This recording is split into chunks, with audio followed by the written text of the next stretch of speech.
Hello everyone, today I am going to teach you class 9th science का biology part. Chapter 5 है cell the fundamental unit of life. Last के video में हमने इसके बारे में पढ़ा कि सेल क्या होता है, यानी कि introduction of the cell and discovery of the cell. ठीक है, तो आज का टॉपिक है हमारा सेल थियरी। ठीक है, सेल थ्योरी में दो टर्म्स आते हैं। ठीक है, ओनली 2 लाइन्स हैं। सो देखो, सेल थ्योरी में फर्स्ट है कि all the living organisms are composed of cell, कि सारे जितने भी लिविंग ऑर्गेनिजम्स होते हैं वे बने होते हैं सेल के। ठीक है, वो कंपोज्ड होते हैं सेल के। नेक्स्ट है cell is the fundamental unit of life. Cell क्या होता है? फंडामेंटल यूनिट ऑफ लाइफ होता है। ये दोनों चीज़ें हमने लास्ट के वीडियो में देख लिया था कि किस तरह से जितने भी लिविंग ऑर्गेनिज्म हैं सब के सब किससे बने होते हैं? सेल के बने होते हैं। तो सेल थ्योरी का ये फर्स्ट पार्ट है। ठीक है, नेक्स्ट है cell is the fundamental unit of life. ठीक है, सेल क्या होता है? फंडामेंटल यूनिट ऑफ लाइफ होता है। इसमें भी हमने देखा था कि किस तरह से सेल को हम basic, structural and functional unit of life बोलते हैं, क्योंकि ये हमारी लाइफ के जितने भी फंडामेंटल्स होते हैं ये सब कुछ सेल ही करता है, चाहे वो मेटाबॉलिक प्रोसेस हो या फिर ग्रोथ करना हो। ठीक है, जितनी भी हमारी बॉडी में जितनी भी प्रोसेस होती हैं वो सब कुछ सेल ही करता है, इसीलिए हम इसे सेल को फंडामेंटल यूनिट ऑफ लाइफ बोलते हैं। तो ये दोनों बातें बोली थी, 2 साइंटिस्ट ने मिलकर के बोली थी, एक स्लाइडेन और दूसरे स्वान। पूरा नाम देख लो इनका क्या है? Matthias Schleiden and Theodor Schwann. ठीक है, पूरा नाम Matthias Schleiden and Theodor Schwann. Matthias Schleiden ने अपनी बात बोली थी 1838 में एंड स्वान ने 1839 में, और इन दोनों लोगों की कही हुई बातों को एक सेल थ्योरी नाम दिया गया। ठीक है, 2 पॉइंट्स बना करके। तो सेल थ्योरी को किसने दिया था? 1838 में स्लाइडेन एंड स्वान ने दिया था। किसने दिया था? स्लाइडेन एंड स्वान ने। किस ईयर में? 1839 में। ओके, एक और है सेल थ्योरी में कि all cell arises from the pre existing cell, कि सारे सेल जो होते हैं वो अपने ही प्री एग्जिस्टिंग सेल से बने होते हैं। मतलब कि बॉडी के जो भी सेल हैं उन्हीं से एक नया सेल बनेगा। ठीक है, कोई भी सेल अपने आप से नहीं बनेगा, हमेशा कोई भी सेल जो बनेगा वो पहले से ही बॉडी में मौजूद किसी सेल से एराइज होगा। ठीक है, तो ये कहा था रुडोल्फ विर्चो ने। ठीक है, क्या किसने कहा था? रुडोल्फ विर्चो ने 1855। तो इन तीन साइंटिस्ट का नाम आता है सेल थ्योरी में। पहला Matthias Schleiden, Theodor Schwann and Rudolf Virchow. इन तीनों ने ही मिलकर के क्या किया था? सेल थ्योरी दिया था। सेल थ्योरी में पहले 2 टर्म्स थे कि all living organisms are composed of cell and cell is the fundamental unit of life. ठीक है, बाद में इसको और मॉडिफाई करके एक और टर्म इसमें जोड़ा गया कि all cells arises from the free existing cells, और इसको कहा था रुडोल्फ विर्चो ने। ठीक है, 1855 में। तो ये है आपकी सेल थ्योरी। सो नेक्स्ट है हमारा, देख लेते हैं कि सेल वेरिएशन क्या होता है। सेल वेरिएशन, ठीक है, सारे लिविंग ऑर्गेनिज्म चाहे वो प्लांट हो या फिर एनिमल हो, सबकी बॉडी सेल की ही बनी होती है। तो क्या सबकी बॉडी में जो सेल होता है सब एक ही टाइप के होते हैं? बिल्कुल भी नहीं, सेल वरी करता है। ठीक है, ऑर्गेनिज्म टू ऑर्गेनिज्म वरी करता है, ऑर्गन टू ऑर्गन भी वरी। तो सेल वेरिएशन में हम देखेंगे कि सेल किस तरह से वरी करता है डिफरेंट ऑर्गेनिज्म में। ठीक है, तो हम देखेंगे नंबर ऑफ सेल्स। ठीक है, नंबर ऑफ सेल्स यानी कि डिफरेंट ऑर्गेनिज्म में सेल का जो नंबर होता है वो डिफरेंट होता है। जैसे कि ह्यूमन बींग्स में बिलियंस ट्रिलियंस तक सेल्स होते हैं, बट जो छोटे स्मॉलर होते हैं ऑर्गेनिज्म जो कि सिंगल सेल होते हैं, तो वो सिर्फ एक ही सेल उनमें होता है, यानी कि एक सेल से ये वरी करते हुए ट्रिलियंस तक पहुँचता है। यानी कि नंबर ऑफ सेल भी क्या करता है? वरी करता है ऑर्गेनिज्म टू ऑर्गेनिज्म। नेक्स्ट है हमारा शेप ऑफ सेल। ठीक है, इसी तरह से size of cell, size of cell, ठीक है। शेप ऑफ सेल की बात करें तो हमारी बॉडी में जितने भी या फिर जितने भी लिविंग ऑर्गेनिज्म हैं तो उनके बॉडी के अंदर जो भी सेल्स होते हैं वो कभी एक जैसे नहीं होते हैं, कोई डिफरेंट शेप का होगा, कोई डिफरेंट शेप का होगा। तो इस तरह से शेप ऑफ सेल भी क्या करता है, ऑर्गेनिज्म टू ऑर्गेनिज्म वरी करता है या फिर ऑर्गन टू ऑर्गन भी वरी करता है। कभी भी आपको एक ऑर्गन के सेल दूसरे ऑर्गन से मेल खाते हुए नहीं दिखेंगे, सब में अलग अलग टाइप के सेल आपको मिलेंगे। इसी तरह से साइज ऑफ सेल, ठीक है, ये भी वरी करता है, कोई सेल छोटा होता है, कोई सेल काफ़ी बड़ा होता है। तो इस तरह से ये number of cell, shape of cell and size of cell इस तरह से ऑर्गेनिज्म टू ऑर्गेनिज्म वरी करते हैं। सो देखो हम नंबर 1 इसमें देखेंगे कि कौन सा, नंबर ऑफ सेल। तो फर्स्ट नंबर ऑफ सेल्स, ठीक है। नंबर ऑफ सेल्स में हम देखेंगे दो तरह के ऑर्गेनिज्म होते हैं, एक यूनिसेलुलर एंड नंबर 2 मल्टीसेलुलर,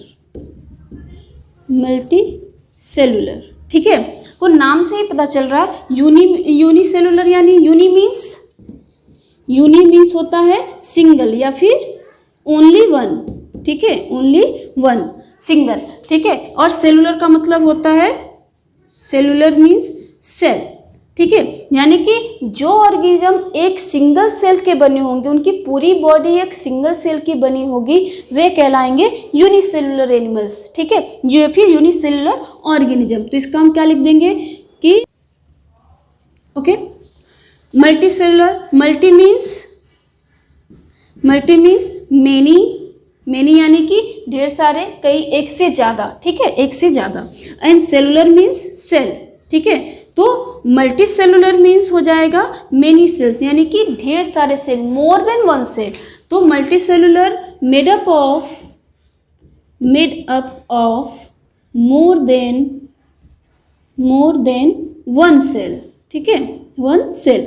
एक से अगर ज़्यादा सेल होंगे तो हम कहेंगे कि ये मल्टी सेलुलर ऑर्गेनिजम्स है, और अगर एक सिंगल सेल का बना हुआ ऑर्गेनिज्म होगा तो हम बोलेंगे कि ये क्या है, यूनिसेलुलर ऑर्गेनिज्म है, ठीक है। तो नंबर ऑफ सेल इस तरह से बनेगा। यूनिसेलुलर में अगर हम एग्जाम्पल देखें तो एग्जाम्पल क्या क्या हो सकता है, अमीबा, पैरामीशियम, ठीक है, पैरामीशियम, ये सब सिंगल सेल ऑर्गेनिज्म है। या फिर बैक्टीरिया भी होते हैं जो कि सिंगल सेल होते हैं। मल्टीसेलुलर के अगर हम एग्जांपल दें, ठीक है, तो क्या हो गया, पहले तो ह्यूमन्स ही हो गए, ह्यूमन्स, ठीक है, और भी बहुत सारे हैं, प्लांट्स भी हैं मल्टीसेलुलर, ठीक है। अगर प्लांट्स में यूनिसेलुलर देखें तो ईस्ट हो गया, ईस्ट है जो कि प्लांट होता है और यूनिसेलुलर होता है। ह्यूमन्स हो गए, प्लांट्स में कोई भी प्लांट ले लो, रोज का ले लो, हिबिस्कस का ले लो, कोई भी प्लांट है जो कि सब के सब मल्टीसेलुलर ही होते हैं। तो ह्यूमन्स है, कैट है, डॉग है, ये सब के सब क्या है, सब के सब मल्टीसेलुलर हैं, ठीक है। तो यूनिसेलुलर मल्टीसेलुलर हो गया, समझ में आ गया होगा, नोट कर लेना इसको, ठीक है। इसको हटा देती हूँ। Shape of cell, shape of cell, ठीक है। तो शेप ऑफ सेल यानी कि सेल का शेप कैसे वरी करता है। तो देखो अगर हम शेप ऑफ सेल की बात करें, there are many types of cells present in multicellular organism, ठीक है। अगर हम शेप ऑफ सेल की बात करें तो अगर मल्टी सेलुलर ऑर्गेनिज्म है तो उसमें ढेर सारे सेल होंगे, ठीक है, बहुत सारे सेल होंगे, मोर देन वन है तो बिलियंस, ट्रिलियंस, जितने भी सेल हैं तो सब अलग अलग टाइप के हैं, ठीक है। तो मेनी टाइप ऑफ सेल्स जो होंगे मल्टी सेलुलर में, तो वो हमारी बॉडी में ही अगर देखें, अगर हम मसल सेल्स की बात करें तो मसल सेल्स कुछ इस तरीके के होते हैं, ठीक है। देखो शेप इसका इस तरीके का होता है मसल सेल्स का। तो ये क्या है, मसल सेल्स हैं, ठीक है, जो हमारे मसल्स का फॉर्मेशन करते हैं, ठीक है। अगर हम देखें, अगर तुम रेड ब्लड सेल देखो तो ये कुछ इस तरीके के बाइकॉनकेव टाइप के आपको दिखेंगे, ठीक है, कुछ इस तरीके के आपको सेल्स दिखेंगे। ये क्या है, आरबीसी, ठीक है, आरबीसी यानी कि रेड ब्लड सेल है, ठीक है। अगर हम और देखें यहाँ पे न्यूरॉन, ठीक है, ये आपकी एनसीईआरटी की बुक में भी ये फिगर दिया हुआ है, ठीक है, डेंड्राइट्स ये हो गया, ठीक है। ये जो सेल है देखो काफ़ी लंबा लॉन्ग ट्यूब लाइक स्ट्रक्चर होती है, काफ़ी स्पेशल टाइप का इसका सेल होता है, और ये तीनों ही तरह के सेल हमारी ही बॉडी में पाए जाते हैं। तो ये इनका जो सेल्स का है शेप देखो, इसका अलग है, इसका अलग है और इसका अलग है। तो इन सभी का जितने भी सेल हमारी बॉडी में पाए जाते हैं सब अलग अलग शेप के होते हैं, ठीक है। ये स्मॉल होता है, ठीक है, काफ़ी छोटे होते हैं, स्मॉल एंड सिंपल होते हैं ये, ठीक है। ये जो होते हैं डिस्क शेप होते हैं, आरबीसी जो होता है डिस्क शेप होता है, ठीक है। ये जो है ये लॉन्ग होता है, ब्रांच्ड शेप, ठीक है, ब्रांच्ड शेप का होता है, ठीक है। तो इस तरह से जो और हमारे अंदर जो सेल्स होती हैं, ठीक है, जो सेल्स होती है हमारे अंदर वो उनका शेप अलग अलग होता है, ठीक। सो नेक्स्ट है, देख लो यहाँ पे नेक्स्ट है हमारा size of cell, size of cell, ठीक है। तो अगर साइज ऑफ सेल की बात करें तो सेल में बी स्मॉल और लार्जर, ठीक है। सेल या तो स्मॉल हो सकता है या तो लार्ज हो सकता है, ठीक है। हमारी बॉडी में छोटे छोटे यानी स्मॉलर सेल्स भी पाए जा सकते हैं या फिर आपको लार्ज साइज के भी सेल मिल सकते हैं, ठीक है। तो अगर स्मॉल की हम बात करें कि स्मॉल साइज के सेल जो हैं वो कौन से होते हैं, तो बैक्टीरिया के जितने भी सेल्स होते हैं, ठीक है, बैक्टीरिया के जितने भी सेल्स होते हैं, जितने भी बैक्टीरियाज होते हैं, उनकी साइज जो होती है काफ़ी स्मॉल होती है, ठीक है। स्मॉलर सेल्स कहे जाते हैं, ये 0.1 माइक्रोन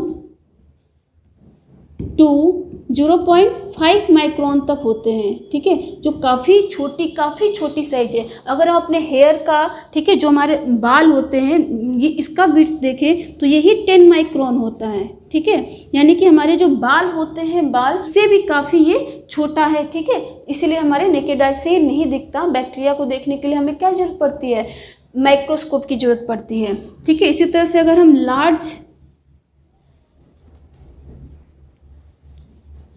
सेल की बात करें तो लार्ज सेल जो है वो एग ऑफ ऑस्ट्रिच का होता है, एग ऑफ ऑस्ट्रिच, ठीक है, जो लगभग 170 mm इंटू 130 mm का होता है, ठीक है। एक सेल जो है वो लार्जर सेल हम बोलेंगे एग ऑफ ऑस्ट्रिच को, जो कि 170 mm इंटू 130 mm होता है, और स्मॉलर सेल हम बोलेंगे बैक्टीरिया का, जो कि इतना स्मॉल होता है 0.1 माइक्रोन टू 0.5 माइक्रोन तक होता है। सो आज के वीडियो में हमने क्या क्या देखा कि सेल थ्योरी क्या होती है, जो कि स्लाइडेन एंड स्वान ने दिया था 1838 में, ठीक है, जिसमें 2 टर्म्स थे कि cell all living organism are composed of cell, ठीक है, एंड नंबर 2 कि cell is the fundamental unit of life.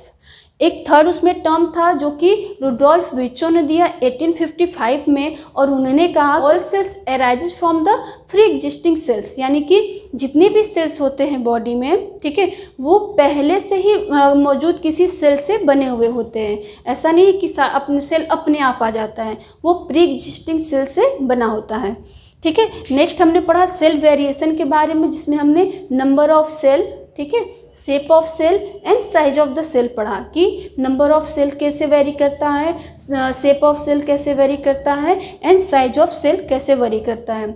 So next topic में हम पढ़ेंगे टाइप ऑफ सेल के बारे में। सो इस वीडियो में इतना ही। थैंक